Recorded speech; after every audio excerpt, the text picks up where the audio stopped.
my 40th anniversary. I opened Champion School of Real Estate in 1983 at the beginning of a down market.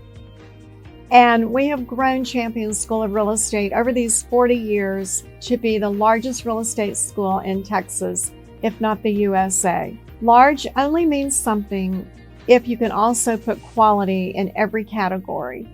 Quality teachers, quality textbooks, wonderful career counselors, technology that is up to date, new and trendy, brick and mortar buildings that are beautiful, our fantastic virtual online classroom, as well as online delivery systems. When I opened Champion School of Real Estate in 1983, it was a huge leap of faith. We were in a down cycle.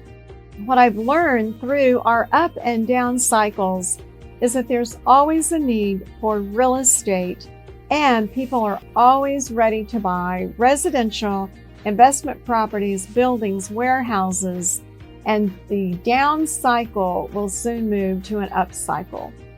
I know for a fact that Champion School of Real Estate was built one person at a time, the way every residential, commercial property manager, loan officer, appraiser, inspector builds their business.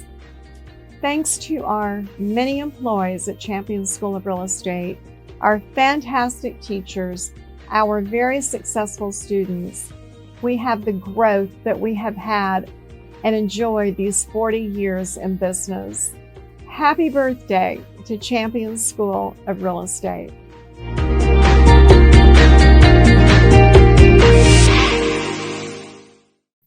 Hello, Champion School of Real Estate students, friends, whether it's morning, afternoon, evening, or the middle of the night. We are so happy to be able to welcome you to this wonderful interview on professional photography.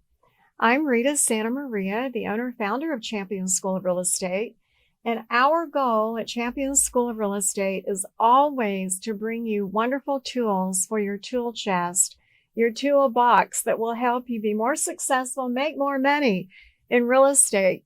So with my interview today, you can also see it on YouTube, the Champions YouTube station, later today. Tomorrow, you're also going to be able to hear the podcast on Real Estate Superstars Today. And who you will be hearing is Julie Pistone Krampitz. And she is a long time, very experienced photographer, has her own business. Her own business is TK Images. And I want to say, first and foremost, I have known your mom for many, many years. And what an amazing woman she was. Oh, thank you so much. But it is my pleasure today to get to talk with you about the importance of not just good photography, but the best photography to make sure that the property listings that an agent puts on MLS are at their best. So before we start, Julie, I just want to know, and I'm sure all of our wonderful customers would like to know, how did you get started in professional photography? Well, thank you, Rita. So I actually have grown up in real estate. Yes, Since the age of 2, my mother had her own real estate company.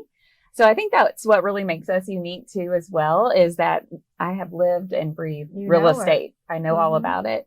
And when I was in college, this was before MLS, the computer, it was the book, the manual system of looking at photos and properties. And I drove around the neighborhoods and took pictures of the front of homes. And that is the only tool that the realtors had in looking at a property. And being on the prime desk, answering that call when callers are calling in and wanting to know about a property, they could only look at the front of the home and nothing else. I remember those days very, very well. We've come a long ways. But you're way too young to even remember that. But she was her mom's helper. Yes. So I did that, and I actually ended up getting my real estate license through Champions and my broker's license. Yay! So thank you. I do hold an active license. However, I don't practice real estate. I just hold an active license, and your life is full with photography. Yes, it is. And so I sold real estate in Los Cabos, Mexico for Martha Turner Properties from 96 to 99. And then I came back to Houston and did on-site sales at Commerce Towers. And I also did speaking consulting for my mom's company on time management organization. Wow. And so then my late husband, Todd Krampitz, he started TK Images actually in 2002. And he was doing this as he was pursuing a flying career, and 9/11 happened. So that was put on hold, and he went with this 100%. In 2004, just 2 years after starting the company, he was diagnosed with a very rare cancer. And it did say 98% won't survive. However, we knew he would be on the 2% side, and we remained positive. And so I did quit my job, not really knowing what was ahead and thinking I would be taking care of him with chemo and all of that. But it actually just took a different path, and he, had some surgeries and everything, but was able to still work. And so he continued to work, and I just rode along with him and started answering his phone, and he started teaching me how to edit, and I just started learning the business. Wow. And at the time when he started it, he was a one-man show, and then he brought one other person on board, his aunt actually. And then I, of course, joined his team, just answering the phone. And then as he did become ill and energy was going down, we needed another person. And he had a cousin actually living in New York that was into photography and was moving back to Houston. So he joined the team. So it was 4 of us. And then Todd passed away in April of 2004, just 11 months after being diagnosed. And we had those 11 months together that we worked together and everything and learning the business. And so the 3 of us decided we would carry on his legacy. And today we're a team of 40. I was waiting for you to get to that. Yes. Because it tells such a story of not giving up, persevering, going through. Everyone has trials and tribulations. And I'm so very sorry. I remember when you went through that whole process with him. Because you are a longtime champion, as was your mom. But my goodness, that is such an incredible story that the business is now 40 people strong. You started out at 4, so 10 times that, which is incredible. Exactly. And what part of the business do you like the best? Oh my gosh, I love it. I tell people that it's not just my career, it's my hobby. I live and breathe it and just love what I get to do each and every day.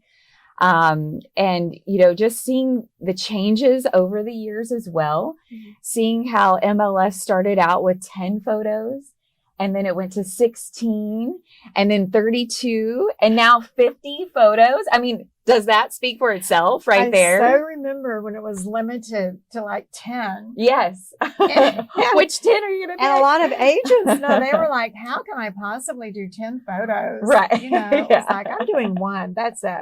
Just 1. Yes. That is so cool. I remember you telling me how you would, getting the business going. We all know we do everything that we have to do to get a business off the ground. And yet I remember you saying that you would work during the night to burn a CD to deliver it to the agent's office the next day. Yes. It's a very fast-paced business. Even today, it's very fast-paced. So you go out, take the photos. The next day, you edit the photos and you deliver the product and get it loaded to MLS. So, but what I want our students to know is last year in 2022, you photographed over 15,000 properties. Yes. That is a lot of pictures. Yes. A lot of photos. Right. So obviously you do a super job. I mean, 15,000 properties. That's incredible. I know that the secret ingredient is the person behind the camera. I know that. However, if you were to give some advice on the best things to do to get your property ready to be photographed, would you share that advice with all of our wonderful customers? Absolutely. Well, number 1, is hire a professional to take the photos. And I'm seconding that. Yes, yes. Absolutely. I second that. So it's hiring a professional, knowing what they're doing. Our photographers, we have 14 photographers, and it is amazing watching them go into these homes. And, you would often think that the high luxurious homes are a little bit more intense and harder. It's actually a little easier because they're open floor plans. It's your small bungalows, your tight spaces that are even more challenging because you're in a little corner trying to capture the layout of a home and how large a room is when you're tucked back in a corner doing it. So, and these photographers go in and they know the angle. They can go into a room and know exactly where to stand. They're not sitting there going, well, what if I take it this way? Well, maybe this way. Which one looks better? I mean, think about how much time that takes. That's what I do. Right. And they go in and know exactly what angle needs to be captured and how to do it and moving things around as well. So, I always tell everyone when you're doing professional photography, number one, there's 3 great tips I like to give. Number one is that you only have one opportunity to make a great first impression. And your photos are what are making that great first impression. We all know buyers are on the internet. They're looking at properties before the realtors can even get to it. Exactly. They're doing a lot of previewing for the agent in advance. And they're calling their realtors saying, I saw this online. I'd like to go see it. Realtors who have been in the industry so long, they're familiar. They can sometimes see past the photos, so if they do see not a great photo, they might be able to say, I think this one does have potential. A buyer is not going to do that. They are going to pass it right up. If it does not look good, if you have poor photos on there, they're going to miss it. And you just miss out on a potential buyer when that happens. Now tell me, between doing photos and like a photo collage with slides, doing video, using Matterhorn, using any type of virtual product. In your opinion, what particular method works the best to sell the house the best? And the first look being more successful. Photos, hands down. Photos are going to be your number one. National Association Realtors said that buyers rated photos as the number one tool in their search for a new home. So I would say photos are number one. And then of course, video is just, incredible and can be on social media. It can be on your listing and you can really showcase a property with the video, and video brings life to the property. You're right. So it really brings it alive and can give another aspect. Now, one thing to keep in mind when you're doing video is that you are not to show the entire home. A video is to get someone excited, to reel them in, but it is not to show the entire home at all. So you want to leave that little hook there for them to want to see more. It's a tease. It's a tease to excite. And so it's important that realtors educate their sellers that when we do a video, it isn't to show the entire home, because often the sellers are like, wait, the secondary bath wasn't in there, or this wasn't in there. Exactly. It's a tease. It's a tease to get them excited, get them there in person. Mainly the master, the kitchen, the living area. Yes, your main living areas, the highlights of the property, the pool area, summer kitchens, all of that to really showcase the highlights of the home. What should a homeowner do to get their house ready as far as staging? We do offer a wonderful staging course, and we have for years. And Rosemary Bickford teaches that course. It's just awesome. It's a national certification course, and every agent should take it. However, if you were just to give a couple of bullet points, first of all, what does staging mean? And tell me about maybe a tough conversation that you feel like an agent needs to have with the seller to get the house ready to be photographed. So number one is, when listing a home, is to educate the sellers that their home is no longer their home. The goal is to get the property sold, and that's why they hired you as the professional. That's a good statement. So the goal is to sell it, which means they're going to be moving. So it's time to declutter and depersonalize. and to emotionally detach yourself from the home, because it's an emotional process. Many have lived there 20 years. Their children grew up in the home. Exactly. It's very emotional. And we have a lot of clients that will say, I don't want to tell them that they have to put all the pictures away, and I don't want to tell them the knickknacks and everything. But you have to. That's why they hired you. They hired you to guide them and tell them how to do it. And have the tough conversations, but yes, the truthful conversations. Yes. And the ultimate goal, what you want to really express to your sellers is, our goal here in putting this home on the market is that when buyers see the photos and buyers come in person to view the home, that they can visualize themselves in the home and they're not distracted by you and all your personal belongings and what's in the home, looking at the photos and wondering, I wonder how many kids they have. Do they have twins? They see a picture of all of the animal trophy heads everywhere. Exactly. That can be a big distraction. Yes. So take it down. We're going to be moving anyways. Let's start packing things up, getting rid of what we don't want to take, declutter, and let buyers walk in where they're not distracted by the personal belongings and they can actually think about themselves in the home. It's a great piece of advice. Mm-hmm. And I have a follow-up question to that. Mm-hmm.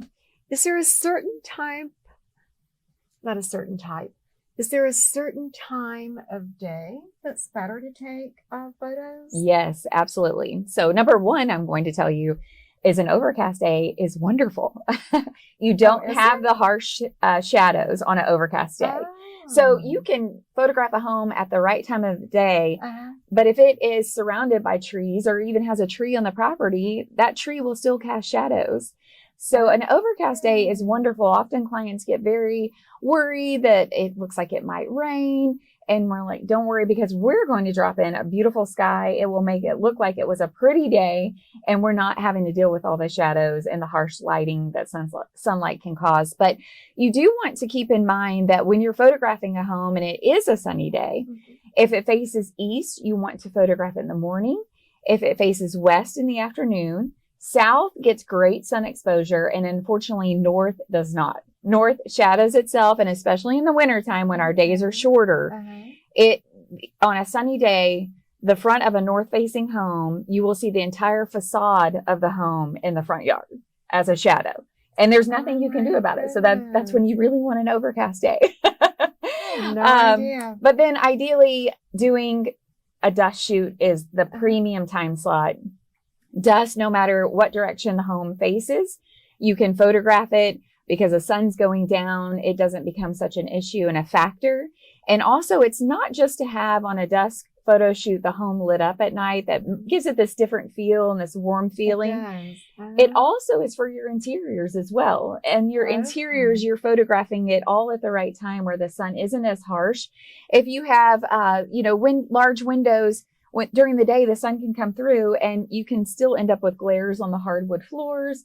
And there's not a lot that you can do about that. So the premium time to photograph is at dusk. And it is all timing, and it's a very fast pace because you're trying to do everything you only have a small window of time to capture everything at the right time. So the photographers are moving quickly during that time and getting all of it done at the right time. Now, I see so many photographs where the driveway sidewalk looks wet. Yes. What does that do for the photography? Yes. In the evenings, we wet everything down and it just gives that glistening, glowing effect and just elevates the photos so much more and just makes it look beautiful. And even during the day, sometimes if it's raining, it's okay because it's all wet down. So it gives that glistening and just makes everything look prettier. I mean, concrete looks better when it is wet down. It really does. It does. Are there a minimum number of photos that you think you need for a listing, or does it depend on the size of the house?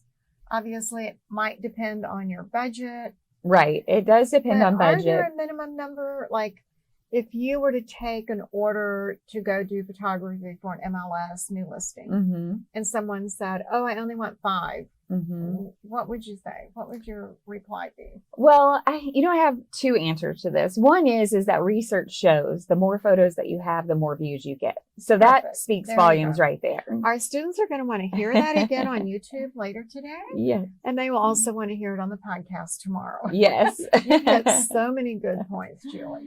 So that, and with the number of photos, is that it's better because you talked about budgets, and we know we're going to go through different times in life where money might be tighter.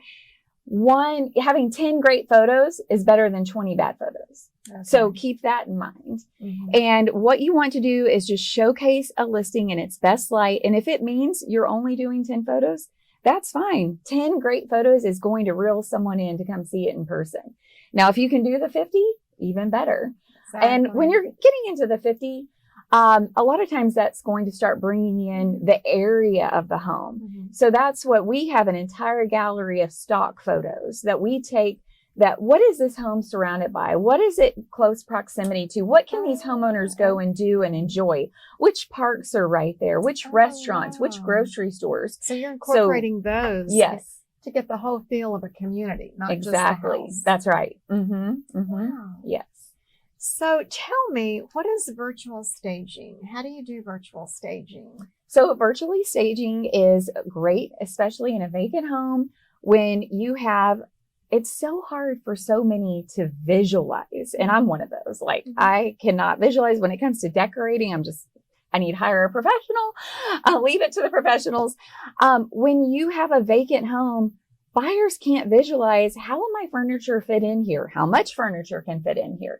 And if you can virtually show them that, and we do that through software where we can put in a sofa, chairs, a rug, plants, artwork, everything, all the accessories to show them this is how this room can look. And anytime our clients virtually stage a photo, I always recommend to them, send it to Walgreens, blow it up on the board and put it in the home so that when they come into the vacant home, they now see this room again and they're reminded by what it can look like. What it can look like. And we have a lot of clients that will show a room 2 different ways. They'll show a secondary bedroom as a secondary bedroom and as a study. So to show you, you could do it as a bedroom or a study. So the virtual is amazing because so many people themselves, as we know, can't virtualize. Right. But you're able to show them on a board, this is how it would look with the furniture, with the rugs, with the lamp. Yes. All of that. Very cool. Yes. Is there a certain color when you're doing your photographs that work better in a house, some that are awful? How do dark walls look as opposed to light walls? Light walls are going to open it up and make it seem larger than it is. And now with MLS, a few years ago, this just changed about a year ago, but you couldn't put a photo online. Often we would have agents ask, can we change the cabinet color? Can you change the color of the front door just to show what it will look like? Well, a year ago, MLS did change the rules that you now can do that as long as you put the photos side by side and it says, this is how it is today and this is how it can look. And that is a great tool. Even the brick color on the exterior of the home, we've changed those to show this is how it can look because again, most of us cannot visualize how it can look. That is so cool. So as long as it's disclosed on MLS before and after, you're able to show that person that's a fixer-upper, hey, we can buy this house, we can do these things, and we'll love it. That's right. You have been a wealth of information. And as I have to say goodbye to you, because this has been amazing and great information, again, on the Champions YouTube station, you will see Julie again with TK Images. And on our podcast, Real Estate Superstars Today, you will be there. Are there any final thoughts that we haven't covered that you might want to give to an agent? Any specific piece of advice? That remember you are branding yourself. So when you are out there and you're taking on listings, be consistent in your marketing. And that means be consistent hiring a professional photographer so that you have high quality photos on all your listings. It does not matter what the price point is, because buyers and sellers are out there and they're looking at your inventory and they don't see consistency. What does that tell about you? That is great advice. And I hadn't even thought of it that way, in that if I make all of my listings look great, then it says something about me as a professional. Absolutely. No matter what the price point is. Wow. Great advice to leave us on. So Julie Pistone Krampitz. Yes. I can't get used to that last name. You're Julie Pistone to me with TK Images. You are a wealth of information. I am so happy to have you here today to talk with you. I wish you the best of luck. And I know that you can find her with her 40 employees and her 14 photographers. Yeah. And man, 15,000 properties last year. So that you photographed. Amazing. And I just love it that she is so much fun to talk to. Happy, beautiful person. So bye for now, and we'll talk next time. Bye-bye. Thank you, Rita.